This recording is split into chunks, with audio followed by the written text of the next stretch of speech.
आई माँ जी।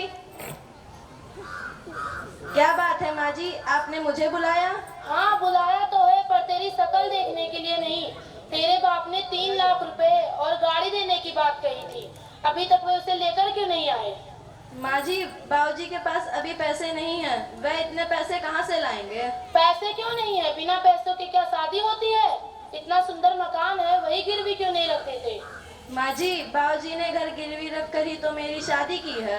अच्छा जाओ और अपने बाप से कह देना कि दहेज के पैसे जल्द से जल्द भिजवाए। ठीक है।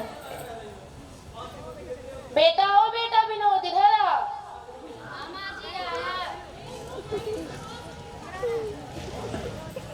आपने मुझे बुलाया, क्या बात है? तुम्हें पता है तुम्हारे ससुराल वालों ने अभी तक दहेज के पैसे नहीं भिजवाए?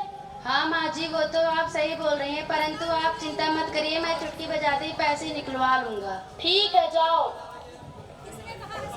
बहू, आई माँ जी। तुम्हारे बाबूजी ने अभी तक दहेज के पैसे क्यों नहीं भिजवाए? माँ जी, बाबूजी के पास अभी पैसे नहीं हैं। बेटा, हाँ माँ जी, आया। देख तेरी पत्नी को कैंची की तरह जुबान चला रही है। तुम्हारी हिम्मत कैसे हुई मेरी माँ जी से जुबान लड़ाने की? मैंने माँ जी से जुबान नहीं लड़ाई। निकल जाओ मेरे घर से।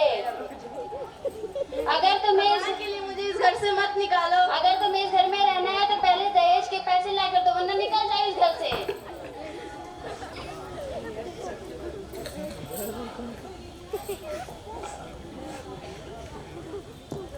अब बहू के पिताजी आते हैं, होती है उनसे क्या वार्ता?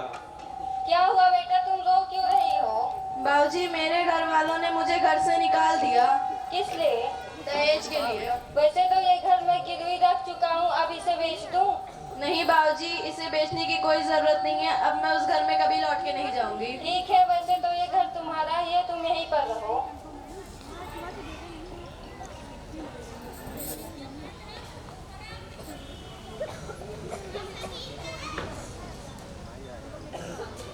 बेटा, हाँ माँ जी, आया। तुम्हें पता है एक पड़ोस के गांव में एक लाला जी रहते हैं। उनकी एक बेटी है बीए पास, अमीर घर की लड़की है, 4 पहिए की गाड़ी, घर का सारा सामान, सब कुछ देंगे। इतना सब कुछ माँ जी, फिर तो मैं वही शादी करूँगा और जरूर करूँगा। तो खड़े खड़े मेरा चेहरा क्या देख रहा है? जा मेरी नई बहू को लेकर आ।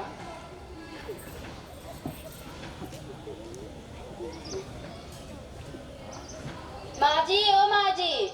आई बेटा।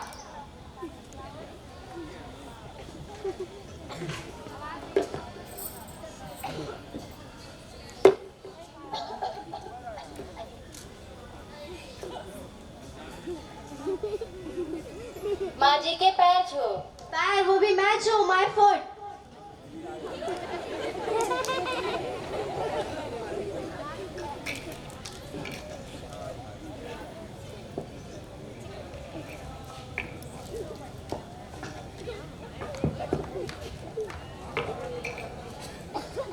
माँ जी, आई बहू। जरा मेरे लिए कोल्ड ड्रिंक ले आना। बहू, ये कोल्ड ड्रिंक क्या होती है? वही जो मेरे डैडी ने दी थी, वहीं पे रखी होगी। ठीक है, लाती हूँ। दहेज वाली बहू। लो बहू।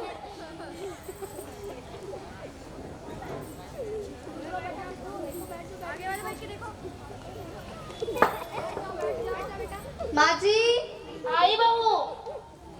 देख नहीं रही है मेरा कमरा कितना गंदा पड़ा है? यहाँ पर झाड़ू लगा दीजिए। लेकिन ये सब काम तो तुम्हारा है ना, तुम करो।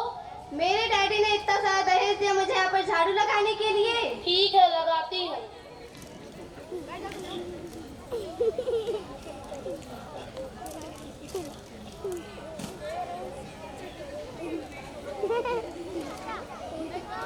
माँ जी, आप ये क्या कर रही हैं? झाड़ू लगा रही हूँ बेटा। और पलक कहाँ है? बाहर बगीचे में घूमने गई है। पलक, ओ पलक, कहाँ हो तुम? हाँ आई। माँ जी वहाँ काम कर रही है, तुम यहाँ बगीचे में टहल रही हो, वो सब काम तो तुम्हारा है ना, तुम करो। चिल्लाओ मत, मैं चाहे जो करवा सकती हूँ तुमसे। मेरे डैडी ने इतना सारा दहेज दिया मुझे यहाँ पर काम करने के लिए। हटो मेरे रास्ते से।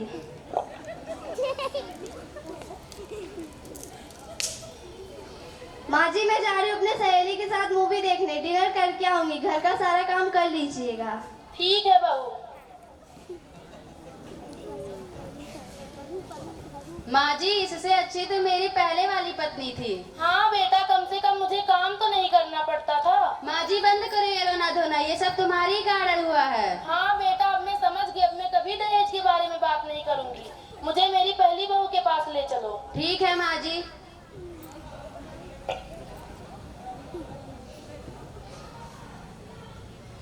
बहू, मुझे माफ कर दो। नहीं माँ जी, ऐसी कोई बात नहीं है, आप तो मेरी माँ हो। ठीक है, तो चलो घर।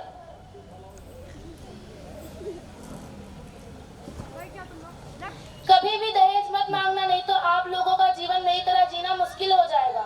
इस नाटक से हमें ये शिक्षा मिलती है कि कभी भी दहेज नहीं लेना चाहिए। अतः आप सभी को दहेज नहीं लेना चाहिए। धन्यवाद। जय जय हिंद। हिंद। भारत माता की।